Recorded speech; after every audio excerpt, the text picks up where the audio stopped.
हाँ चलिए, आज हम पढ़ रहे इसमें जो कक्षा 12 जो बुक है सर्जना, उसका जो लेसन नंबर है, लेसन नंबर 12 मजदूरी और प्रेम। क्योंकि ये लेसन पहले कहीं के आप लोग पढ़ चुके हो, सरदार पूर्ण सिंह के द्वारा लिखा हुआ है और इसका परिचय वगैरह आपको पहले से ही इसके बारे में पता है और परिचय थोड़ा आप खुद ये देख सकते हो। देखिए, इसमें थोड़ा समझना थोड़ा इस पूरे लेसन को, क्योंकि पहले पढ़ा हुआ है इसका मतलब ये नहीं कि दूसरी बार पढ़ेंगे तो पहले वाली बात रहेगी। नहीं, जब जब किसी पाठ को पढ़ते हैं हम अलग मानसिकता के साथ, तो हर बार वो पाठ अपने नया अर्थ लेकर आएगा। पहले पढ़ा जरूरी नहीं कि वो पाठ उस दूसरी बार में वही अर्थ लेके आए, ऐसा कोई जरूरी नहीं होता है। हमको ये इसमें देखना है कि, और ये छोटा पाठ है, कोई ज्यादा लंबा पाठ नहीं है, छोटा पाठ है। और छोटे पाठ, छोटा तो कुछ नहीं, मजाक में कह दिया, बड़ा पाठ है, ठीक है ना। अब यहाँ पर जो टॉपिक है मजदूरी और प्रेम, इन दोनों को समझना। एक तो मजदूरी से क्या तात्पर्य आप जानते हो अच्छी तरीके से। मजदूरी और प्रेम दोनों एक दूसरे के साथ संबंधित कैसे, ये समझ लीजिए। आपने एक चीज देखा होगा कि मजदूरी का मतलब होता है मेहनत करने वाला। शुद्ध रूप से मेहनत करने वाला व्यक्ति कभी भी किसी का दिल नहीं दुखा सकता है। ये आपने देखा होगा कि जो मजदूरी करने वाले लोग हैं वो सबसे कम अपराधी होते हैं। यदि कोई रिश्वत यदि मांग सकता है तो कोई मजदूर रिश्वत नहीं मांग सकता है, कोई अधिकारी रिश्वत मांगने की हिम्मत कर सकता है। क्योंकि रिश्वत मांगने के लिए जो कमीनापन चाहिए वो किसी मजदूर में नहीं हो सकता है, क्योंकि वो धरती से जुड़ा हुआ आदमी मजदूर है। तो कोई भी मेहनती आदमी, दूसरी बात, मेहनती आदमी दूसरे के प्रेम को समझता है। क्यों? क्योंकि उसने जिंदगी की सच्चाइयों के साथ वो रूबरू हुआ होता है, फेस टू फेस हुआ होता है, इसलिए उस सच्चाई को वो क्या करता है, जानता है। यहाँ पर जो सरदार पूर्ण सिंह है, उन्होंने यहाँ पर उसी मजदूरी और प्रेम की बात की। जो पहला पार्ट है, ये है पहला टॉपिक है हल चलाने वाले का जीवन। देखिए, इसमें जो भी पात्र लिए, चाहे वो गडरिया लिया हो, चाहे हल चलाने वाला लिया हो, जमीन से जो जुड़े हुए लोग हैं उनको ही लिया है। यहाँ पर किसी ऐसे वैसे किसी को नहीं लिया है, जो लोग जमीन से जुड़े हुए हैं। देखिए, हल चलाने वाले और भेड़ चराने वाले स्वभाव से ही साधु होते हैं। हल चलाने वाले अपने शरीर का हवन किया करते हैं, खेत उनकी हवनशाला है, उनके हवन कुंड की ज्वाला की किरणें चावल के लंबे और सफेद दानों के रूप में निकलती है। समझना इसे, देखिए कि हल चलाने वाले और भेड़ चलाने वाले प्राय स्वभाव से ही क्या होते हैं, साधु होते हैं। कैसे? लाइन देखो, कितनी शानदार लाइन लिखी है। हल चलाने वाले अपने शरीर का हवन करते हैं। हल चलाने वाले, देखो साधु क्या करता है, हवन करता है। और यहाँ पर हल चलाने वाले को क्या कहा गया है, साधु कहा गया है। मतलब कि वो हवन करता है, हल चलाने वाला हवन करता है। और हवन किससे करता है, अपने शरीर का। हवन में आहुति देना बहुत आसान है।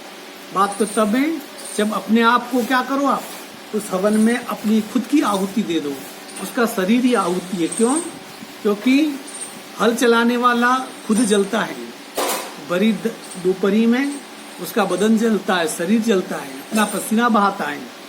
ये ठीक वैसे ही है जैसे कि किसी जो हवन होता है उसमें जो आहुतियां पड़ती है, तो उसी प्रकार से खेत उनकी हवनशाला है। किसान की हवनशाला कौन सी है, खेत। उनके हवन कुंड की ज्वाला की किरणें चावल के लंबे और सफेद दानों के रूप में निकलती है। और जब वो हवन करता है, हवन से जो ज्वालाएं निकलती है, किसान के लिए वो ज्वालाएं कौन सी हैं, चावल के दाने, गेहूं के दाने।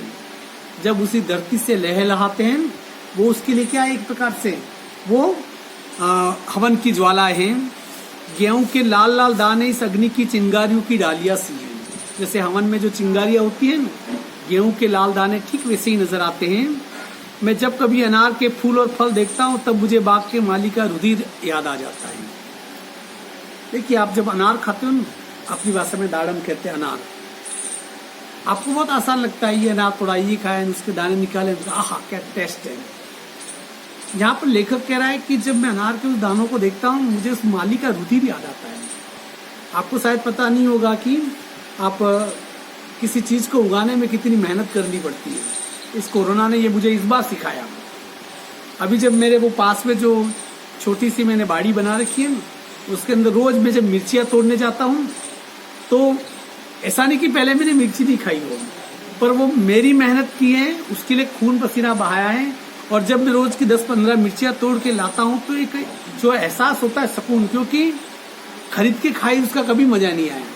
पर जब भिंडियाँ तोड़ के 3 दिन के अंदर भिंडी तोड़ के लाता हूँ और घर में जब सब्जी बनाता हूँ तब एक अलग से आई, जिसे कहते हैं कि एक अनुभव मिलता है। जितने वृक्ष है अभी जिसके ऊपर जैसे ये आंवले लगे हुए, आंवले पूरे भरे हुए हैं। आप देखो जब उन आंवलों को बड़ा होते हुए देख रहा हूँ मन में एक अजीब सी खुशी मिलती है। क्यों? जब लगता है कि ये मेरे खून से सीना हुआ है, सींचा हुआ है, मेरे पसीने से ये सब उगे हुए, ऐसा लगता है। तो लेखक यही कह रहा है कि मुझे रुधिर के दानों को देखकर बाग के माली का रुधिर याद आ जाता है। उसकी मेहनत के कण जमीन में गिरकर उगे हैं, हवा तथा प्रकाश की सहायता से मीठे फलों के रूप में नजर आ रहे हैं। अर्थात कि हमें ये धरती कितना कुछ देती है पर हर किसी को नहीं देती है। क्यों? धरती उसे ही देती है जो पात्र होता है, धरती उसे ही देती है जो मेहनत कर सकता है, धरती उसे ही देती है जो समर्पित होता है, धरती उसे ही देती है जो अपना रिश्ता उस मिट्टी से, इस माटी से जोड़ पाए। धरती हर किसी को नहीं देगी। आपके घर बैठे हुए मेरे इतने सारे खेत हैं और खेत सीधे गेहूं उगल के नहीं देंगे। उसके लिए आपको क्या करना पड़ेगा? अपना खून पसीना बहाना पड़ेगा। किसान मुझे अन्न में, फूल में, फल में आहुति देता हुआ सा मालूम होता है। जो चीजें आपको मिलती है चारों तरफ, जिस चीज को आप खा रहे हो ना, आप ये हमेशा ध्यान रखना, वे सभी चीजें कहाँ से आई हुई है? किसी की खून से निकली हुई है, किसी की पसीने की कमाई है। वो खेती उसके ईश्वरीय प्रेम का केंद्र है। उसका सारा जीवन पत्ते पत्ते में, फूल फूल में, फल फल में बिखर रहा है। किसान को देखना है तो उसके जिस्म में मत देखो, किसान को देखना है तो उसकी लहराती फसलों में देखो। किसान को देखना है तो उसका जिस्म देखने से कुछ नहीं मिलेगा। घर में जो गेहूं की जो रोटियां बनती हैं, उस रोटियों के अंदर कहीं आपको किसान का अक्स नजर आ सकता है, क्योंकि ये उसी की मेहनत का फल है कि हम अपने घर में बैठकर हम अपनी भूख मिटा रहे हैं, अपनी प्यास बुझा रहे हैं। वृक्षों की तरह उसका जीवन भी एक प्रकार का मौन जीवन है। वायु, जल, पृथ्वी, तेज, आकाश की निरोगता इसी के हिस्से में। विद्या वह पढ़ाने, जब तब वह नहीं करता, संध्या वंदन आदि उसे नहीं आते, ज्ञान ध्यान का उसे पता नहीं, मंदिर मस्जिद गिरजे में उसे कोई सरोकार नहीं, केवल साग पात खाकर वे अपनी भूख निवारण कर लेता है। कितनी बड़ी बात कही है कि लेखक ने, समझी ऐसे कि जो कुछ भी नहीं जानता है, जो किताबों का ज्ञान नहीं रखता है, और उससे बड़ा ज्ञानी कोई नहीं है। जो मंदिर मस्जिद नहीं जाता है और उससे बड़ा धर्मात्मा कोई नहीं है। जिसे चालाकियां नहीं आती है और उससे बड़ा मेहनती भी कोई नहीं है। न वह ईश्वर की वंदना करता है, न कुछ नहीं करता है। उसकी जो वंदना है, उसकी पूजा है, सब कुछ है। अपने खेत, अपने खलियान, अपनी गाय भैंसे, अपने पशु, अपनी मेहनत, अपना पसीना, अपना खून, वह साग भात खाता है और अपनी जिंदगी में मस्त रहता है। मौन, एक प्रकार से जो कुदरत जिससे मौन होती है, उसी मौन में अपना पूरा जीवन बिता लेता है और सब दूसरों के लिए अपना जीवन वो क्या करता है, सर्वस्व वो अर्पित कर देता है। ठंडे चश्मों और बहती हुई नदियों के शीतल जल से वह अपनी प्यास बुझा लेता है। प्रातःकाल उठकर वह अपने हल बैलों को नमस्कार करता है और हल जोतते चल देता है। दोपहर की धूप से बाती है, उसके बच्चे मिट्टी में ही खेलकर बड़े हो जाते हैं। उसको और उसके परिवार को बैल और गांवों से प्रेम है, उनकी यह सेवा करता है। देखिए, इसे समझिए इस चीज को थोड़ा, क्या कह रहा है कवि। कवि की जिंदगी से डिमांड कोई ज्यादा नहीं है।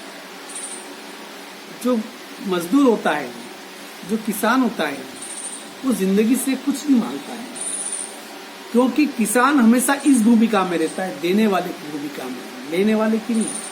किसान हमेशा देने वाले की भूमिका में रहता है, कभी वो याचक नहीं रहा, कभी हमेशा वो दाता रहा। उसकी उम्मीदें कोई ज्यादा नहीं है। कुदरत ने उसे बड़े लाड से प्यारा है, पाला है। उसके बच्चे मिट्टी में खेलकर बड़े हो जाते हैं। झरने का पानी पी लेता है, जो मिले वो सूखा रूखा खा लेता है, कभी किसी से कोई उम्मीद नहीं करता है।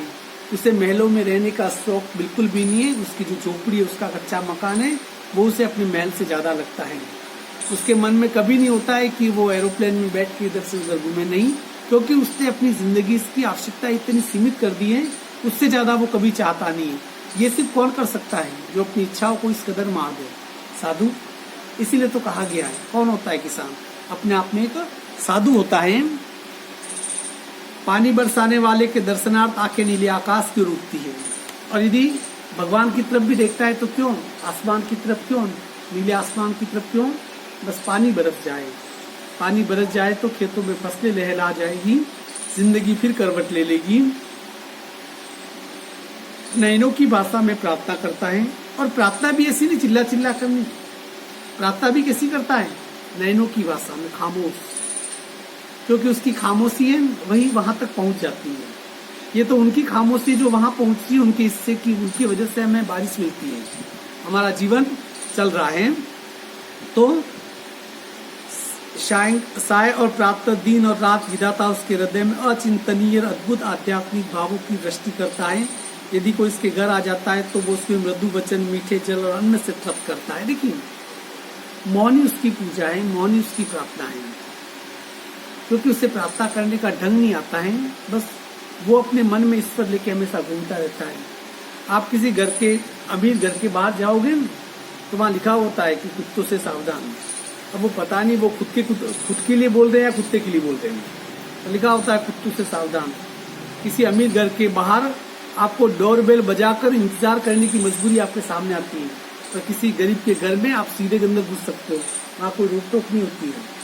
जो भी आता है उस गरीब के घर पे, उसे जो कुछ मिलता है बड़े प्रेम से खिला लेता है। जो भिखारियों का अनुभव कहता है, भिखारी अक्सर कहते हैं वो अपनी पूरी जिंदगी में किसी की गरीब की चौखट से खाली हाथ नहीं लौटे हैं। और दूसरी तरफ उनका अनुभव ये भी कहता है कि वो हर अमीर की चौखट से हमेशा खाली हाथ लौटे हैं। जिनके पास देने के लिए सब कुछ है, उस चौखट से वो खाली हाथ लौटता है। और जिसके पास कुछ भी नहीं होता है, उस चौखट से वो क्या करता है? वो हमेशा, जिनके पास कुछ नहीं होता है, उस चौखट से हमेशा भरे हुआ हाथ लेकर लौटता है, वहां उसे कुछ न कुछ मिलता है। ये, और ऐसा कौन कर सकता है? सिर्फ साधु कर सकता है। यदि कोई इसके घर आ जाता तो उसके, यदि उसको कोई धोखा भी दे तो उसे उसका ज्ञान नहीं होता, क्योंकि उसकी खेती हरी भरी है, गाय उसकी दूध देती है, स्त्री उसकी आज्ञाकारी है, मकान उसका पुण्य और आनंद का स्थान है। पशुओं को चराना, नहलाना, खिलाना, पिलाना, उसके बच्चों को अपने बच्चों की तरह सेवा करना, खुले आकाश के नीचे उसके साथ रातें गुजार देना, क्या है किसी स्वाध्याय से कम नहीं। अब देखिए, उसकी जिंदगी, एक किसान की जिंदगी, एक मजदूर की जिंदगी अनुशासन से जुड़ी हुई नहीं है। वो किसी को धोखा दे नहीं सकता है। कोई उसे धोखा दे तो भी उसका ज्ञान नहीं होता है। ऐसा हो नहीं सकता है कि कोई आपको धोखा दे और उसका ज्ञान उसे नहीं हो, उसे उसका पता नहीं हो। पता उसे होता है, और जो धोखा होता, ऐसे लोगों को जो धोखा देता है, तो ऐसे लोगों की नजर में धोखे देने वाला धीरे धीरे रोज गिरता रहता है, रोज उनकी नजरों में वो मरता रहता है। पर ये धोखा दे तो दे किसको? उसकी अपनी संपत्ति कौन है? उसके अपने घर है, उसकी बीवी है जो उसके लिए आज्ञाकारी है, खाना बना के खिला देती है, उसके पास पशु है जिन्हें नहलाने, धुलाने, खिलाने, दूध दोहने, उस पर टाइम निकल जाता है। उन्हीं पशुओं की सेवा करने के लिए, उनकी सुरक्षा के लिए आसमान के नीचे उन पशुओं के बीच में पड़ा रहता है, सोया रहता है। जिंदगी से ज्यादा चाहिए क्या उसे? उसे तो कुछ भी नहीं। और उसका मकान ही है वो उसके लिए मंदिर है, उसके घर वाले ही उसके लिए अपने देवता हैं, और उसी में, और ये सभी चीजें किसी स्वाध्याय से कम नहीं, किसी तपस्या से कम नहीं। तपस्या में चाहिए क्या? तपस्या का मतलब होता है कि अपने आप में स्थिर रहना, और ये वैसे भी कौन कर रहा है? ये कर लेता है। दया, वीरता और प्रेम जैसा इन किसानों में देखा जाता है, अन्यत्र मिलने का नहीं। जो दया किसानों में होती है, जो प्रेम किसानों में होता है, वो कहीं और नहीं मिल सकता है, क्योंकि इंसान पूरी जिंदगी पर जैसा व्यवहार करता है उसके पास वही होता है। आपने जिंदगी में कभी प्रेम का व्यवहार किया नहीं, या आपके घर में प्रेम का व्यवहार रहा नहीं, तो आप किसी और को प्रेम दे भी नहीं सकते। आपके पास जो होगा वही तो दोगे ना। आपके मन में लोगों के प्रति नफरत है तो आपको दूसरों को आप नफरत ही बांटोगे, प्रेम आप नहीं दे सकते हो। गुरु नानक ने ठीक कहा था, भोले भाव मिले रघुराई। किसको मिलता है? पर ईश्वर किसको मिलता है? भोला हो गया। ईसा मसीह ने एक बार कहा भी था कि जो बच्चे की तरह है उसका ईश्वर के इस संसार में प्रवेश है। बच्चे की तरह होने का मतलब क्या होता है? भोलापन। बच्चा क्या होता है? भोला होता है, कोरी स्लेट होता है, एक शीशा होता है, आईना होता है, दर्पण होता है। तो भोले भाव मिले रघुराई, भोले भाव किसानों को ईश्वर अपने खुले दीदार का दर्शन कराता है। उनकी फूस की छतों में से सूर्य और चंद्रमा छन छन कर उनके बिस्तरों पर पड़ते हैं। चांद को ढूंढने जाने की जरूरत नहीं, सूर्य ढूंढने जाने की जरूरत नहीं, टिमटिमाते हुए तारों को वो ढूंढता ही नहीं है, क्योंकि उसकी घर की छप्पर है जिसमें छेद होते हैं। छन छन के सूर्य की किरणें वहां तक पहुंचती है, चंद्रमा की चांदनी उन तक पहुंचती है। सितारे अपनी टिमटिमाहट रोज उन छेदों के माध्यम से उस गरीब के घर को रोशन करते रहते हैं। कहाँ ढूंढने जाने की जरूरत है? ये प्रकृति के जवान साधु हैं। जब कभी मैं इन बेमुकुट के गोपालों के दर्शन करता हूँ, मेरा सिर स्वयं ही झुक जाता है। जब मुझे किसी फकीर के दर्शन होते तब मुझे मालूम होता है कि नंगे सिर, नंगे पांव, एक टोपी सिर पर, एक लंगोटी कमर में, एक काली कमली कंधे पर, एक लंबी लाठी हाथ में लिए हुए, गांवों का मित्र, बेलों का हमजोली, पक्षियों का हमराज, महाराजाओं का अन्नदाता, बादशाहों को ताज पहनाने और सियासत पर बैठाने वाला, भूखों और नंगों को पालने वाला, समाज के पुष्प उद्यान का माली और खेत का वाली जा रहा है। वाह, इससे बढ़कर क्या लाइनें हो सकती है? इससे अच्छा तो शायद कोई लिख भी नहीं सकता है। क्या कहा है देखो इसने, जब कभी इन बेमुकुट के गोपालों के दर्शन करता हूँ। ये जो ग्वाले होते हैं, किसान होते हैं, बेमुकुट के राजा हैं। राजा जरूरी नहीं मुकुट वाला है, ये राजा है। अब राजा क्यों कहा है इनको? मुकुट नहीं, पर राजा क्यों कहा गया है? देखो, मेरा सर स्वयं ही झुक जाता है। इसे बेमुकुट के राजा जब मेरे सामने से गुजरते तो उन्हें देखकर मेरा सर झुक जाता है। क्यों? जब मुझे ये प्रकृति के जवान साधु हैं, क्योंकि प्रकृति की पूजा करने वाले हैं। इनकी फूस की छतों में से सूर्य, हाँ, जब किसी फकीर के दर्शन होते तो मुझे मालूम होता है कि नंगे सिर, सर नंगा है, नंगे पांव, पैरों में कुछ नहीं है, एक टोपी सर पर, एक लंगोटी कमर में, कम कपड़े पहनते हैं, एक काली कमली कंधे पर, एक छोटी सी कंबल कंधे पर, एक लंबी लाठी हाथ में लिए हुए। इसका गोगों का मित्र, जो गाय वगैरह पशु का क्या है? मित्र है।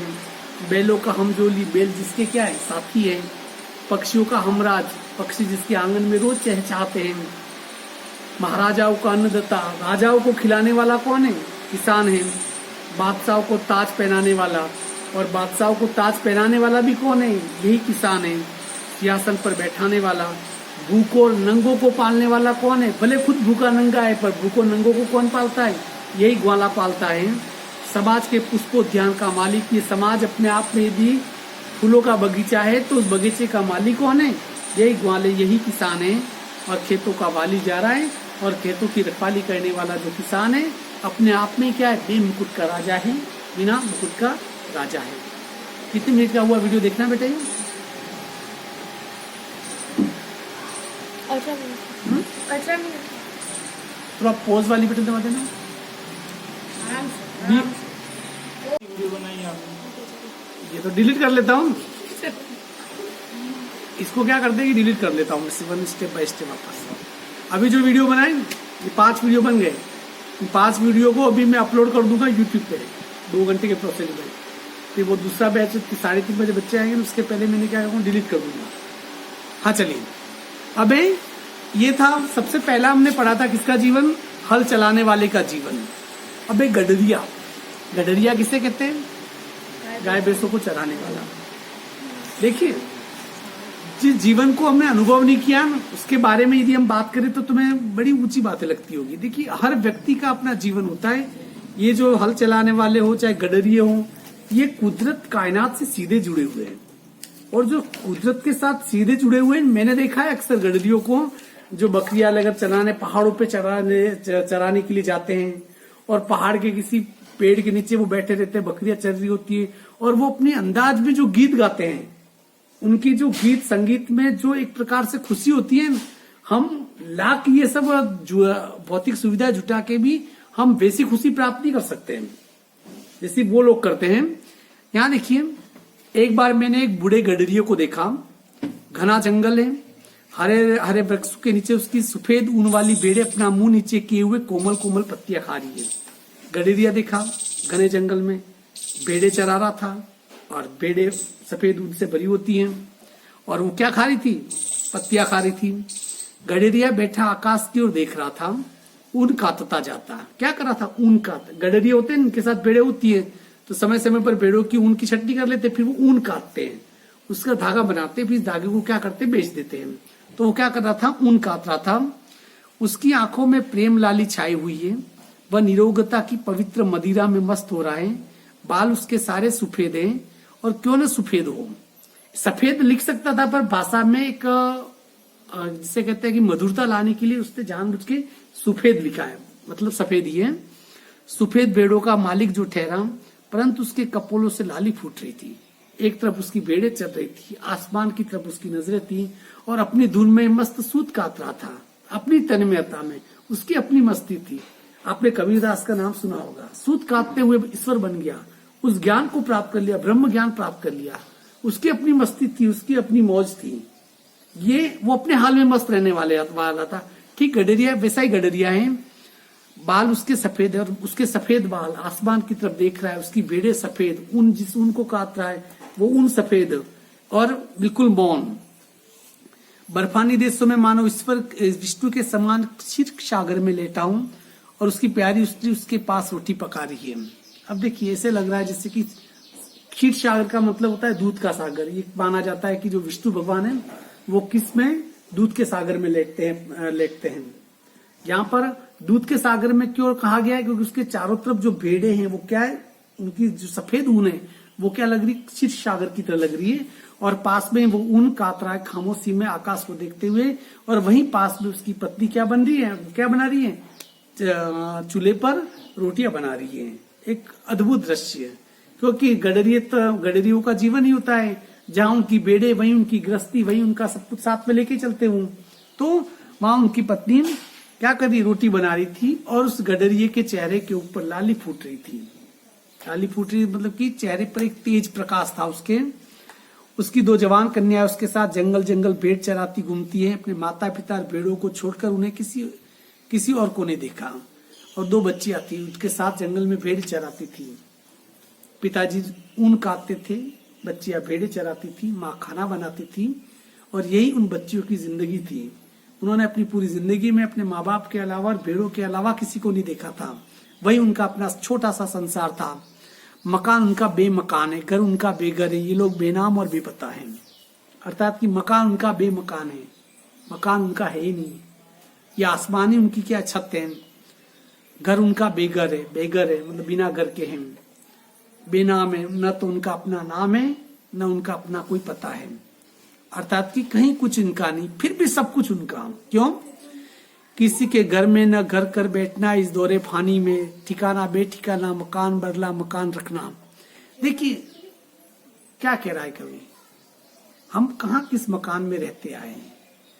जिस मकान में आप रहते हो उस मकान में पहले आपके दादा दादी रहे होंगे, वो आज नहीं है। उन दादा दादी के पहले कोई और रहा होगा, उनके पिताजी रहे होंगे, वो भी आज नहीं है। इस मकान में आज आप रह रहे हो, आपके पिताजी रह रहे हैं, आपके घर वाले रह रहे हैं, कल वो नहीं रहेंगे। इस घर में आप रहोगे, एक समय आएगा आप भी नहीं रहोगे, उसके बाद आपके बच्चे रहेंगे, और एक समय वो भी आएगा तब वो बच्चे भी नहीं रहेंगे, पर मकान तो वो का वही रहेगा। अर्थात कि लोग आते रहेंगे जाते रहेंगे, वो मकान एक धर्मशाला है। हमारा मकान क्या है? धर्मशाला है। हम इसे अपना मान लेते ये मेरा है, मेरा है ही नहीं। कोई पहले यहाँ रहा था, मेरे बाद कोई और रहेगा।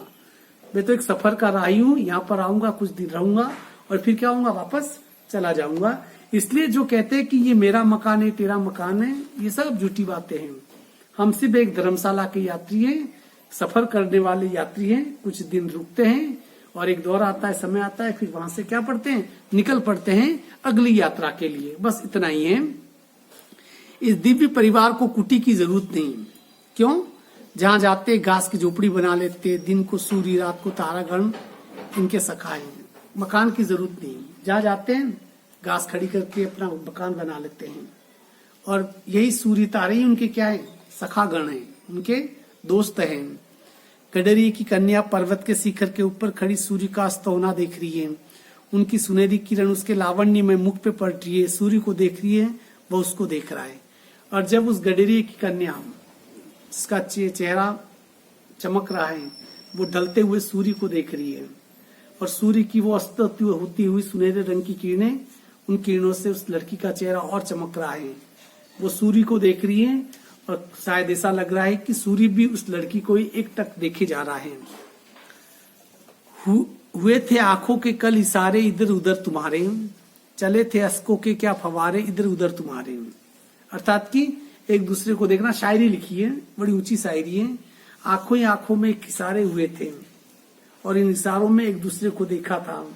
और कई बार जब हम लगातार देखते रहते तो आंखों से क्या निकलने लगता है? पानी निकलने लगता है। इसलिए कहता है वो आंखों के फवारे। जब हम किसी को बड़े ध्यान से देखते हैं या बहुत दिनों के बाद देखते हैं, श्रद्धा या भक्ति के साथ देखते हैं, तो आंखों में क्या बहने लगते हैं? आंसू बहने लगते हैं।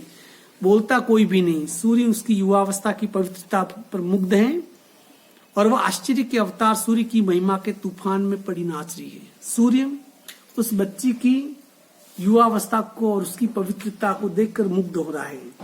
बोल कोई भी नहीं रहा है। मौन प्रार्थनाएं दोनों की एक दूसरे तक पहुंच रही है। जब ईश्वर से हम प्रार्थना करते हैं, हमारी प्रार्थनाएं जब ईश्वर तक पहुंचती है और सच्चे मन से हम यदि प्रार्थना करें तो ईश्वर की प्रार्थनाएं भी हम तक पहुंचती है। ईश्वर हमारे लिए भी प्रार्थना करता है, हम ही करें कोई जरूरी नहीं है। ये दोनों हाथ से बजने वाली ताली है। इनका जीवन बर्फ की पवित्रता से पूर्ण और वन की सुगंधी से सुगंधित है। इनका मुख, शरीर, अंतःकरण सफेद, उनकी बर्फ, पर्वत और भेड़े सफेद। अपने सफेद भेड़ों में ये परिवार शुद्ध सफेद ईश्वर के दर्शन करता है। सब कुछ स्वच्छ है।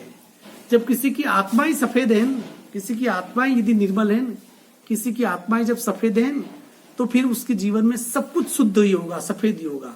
सफेद का मतलब शुद्धता का प्राय है। किसका प्राय है? शुद्धता का प्राय है। जो खुदा को देखना हो तो मैं देखता हूं तुमको, मैं देखता हूं तुमको तो खुदा को देखना हो। वाह, क्या बात कही है। ईश्वर को देखने के लिए कहाँ ईश्वर ढूंढने की जरूरत है।